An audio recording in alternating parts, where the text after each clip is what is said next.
Understanding Fat Diet, the Keto Diet by Coach Joy Quinto. Coach Joy, good morning. Hello po, good morning. Ayan. So, magandang umaga po sa ating lahat. Ayan po. Bago ko po i-discuss ang aking topic, magpapakilala po muna ako. Ako po si Coach Joy Quinto, 30 years old. Ayan, masasabi ko tuloy 29. Feeling ko lagi lang akong 20s. So, ayan. Ah, 6 years na pong gumagamit ng ating Herbalife Nutrition. Um, ang background ko po, dati po akong beauty advisor and ayan po. Before po, ayan po ang timbang ko dati, 135 pounds. Ayan po, kung makikita niyo po sa mukha ko dati, kahit mukha lang yan, pero napakalaki ko po dyan. And dahil po sa Herbalife, I lost amazing 30 pounds po. So, ginamit ko din po ang product as prenatal supplement.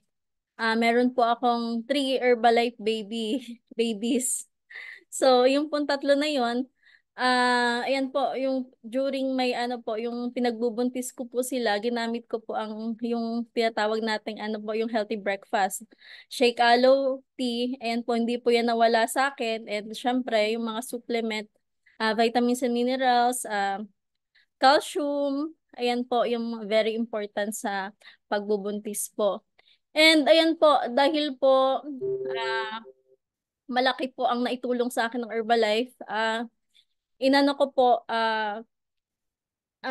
kinwalify ko po yung yung pinaka mataas na discount para makapag-share pa po ako sa madaming tao, mas madami po ako matulungan and makonsume po namin ang product na buy one take one. Ayan. And dahil po doon, naging supervisor nga po ako. So naka-qualify po ako sa mga trainings, local and international. And yung first extravaganza ko nga po sa Hong Kong, napaka mind-blowing event po yon. So, ayan po, kung narinig niyo po kanina yung tinatawag natin extravaganza nga, wag niyo po yung palampasin. And ayan po, balik na po tayo sa aking topic, which is, ayan po, yung understanding fad diets, yung tinatawag nating the keto diet.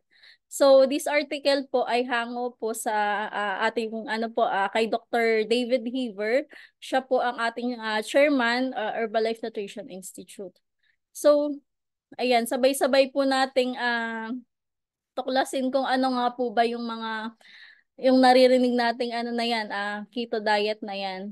So, ayan po. Sabi po dito, ang ketogenic diet, ayan po, rapid weight loss, increased energy and muscle building are the claims of ketogenic diet. So, also known po ano nga po, yung tinatawag nating keto diet.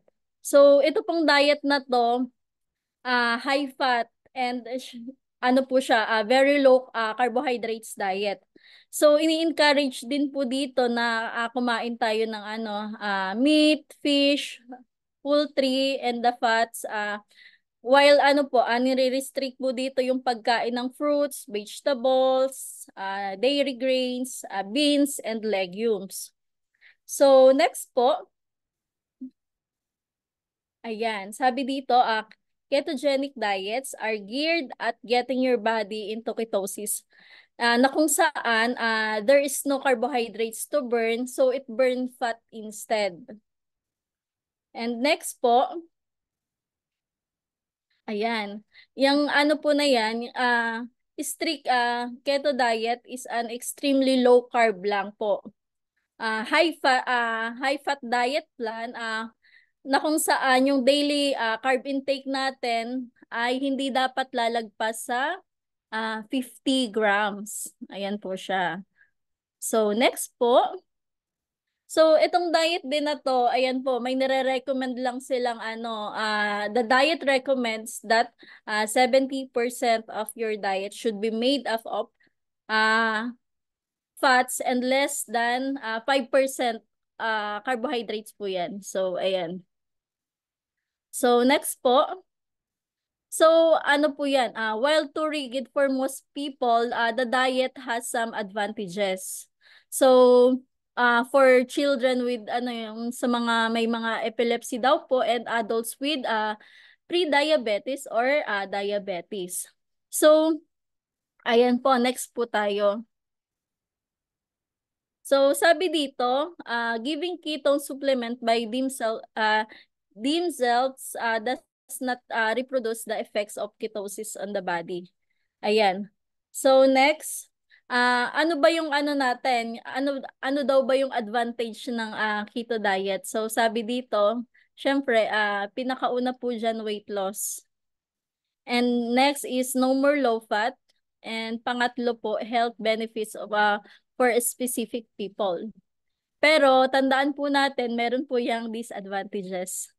So makikita po natin dyan, napakahirap po niyang i-sustain. 'Di ba? Nabanggit ko po kanina na may kailangan pang percentage bago po tayo makapag keto diet. And ayan po, nagkakaroon din po siya ng calorie depletion and nutrients deficiency. Kasi nga hindi po siya balanse. So, ayan, nagkakaroon din tayo ng bad fats in practice. So, mali-mali po yung mga kinakain natin. And pang-apat, renal risk or may kinalaman po ito sa kidney failure. So, and pang-lima po is food obsession. So, ayan po.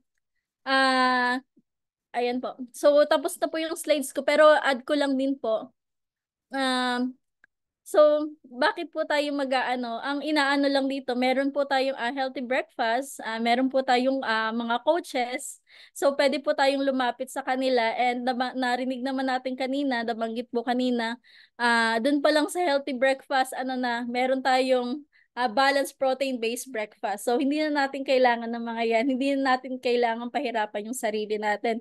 Kasi meron tayong supplement para, ayun po, para hindi tayo magkulang sa nutrients. So, ayan po. Back to you po, Coach.